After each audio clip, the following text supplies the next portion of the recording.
सहेलिया जर के धुबा हो जाए। ऐसा न दूल्हा दी हो ये बाबा सहेलिया जर के धुबा हो जाए।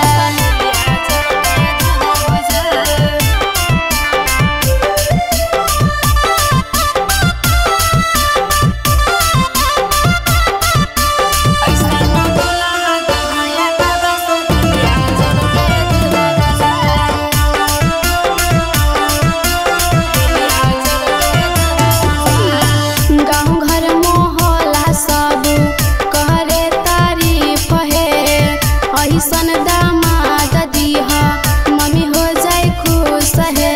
जलावा चढ़ावे भोरे भोराए बाबा दीहा दुल्हा गो। गाँव घर मोहल्ला सब करे तारीफ है। ऐसन दामाद दीहा मम्मी हो जाए खुश है। भांग धतुरवा देलू ये बाबा सोचल सपनवा पूरा हो जाए। भांग धतुरवा देलू ये बाबा सोचल सपनवा पूरा हो जाए।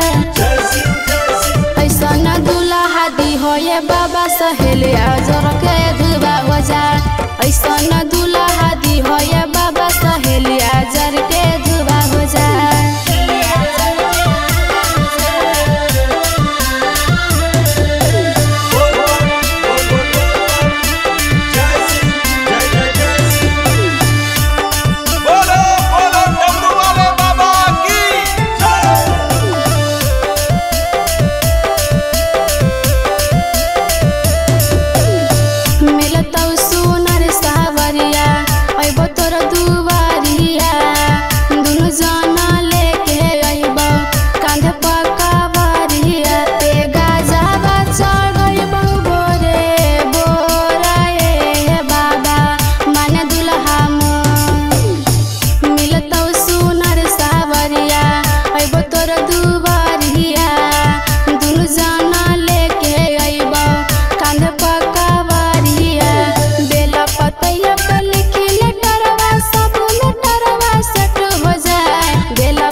हो ये बाबा सहेलिया जर के धुबा हो जाए। ऐसा न दूल्हा दी हो ये बाबा सहेलिया जर के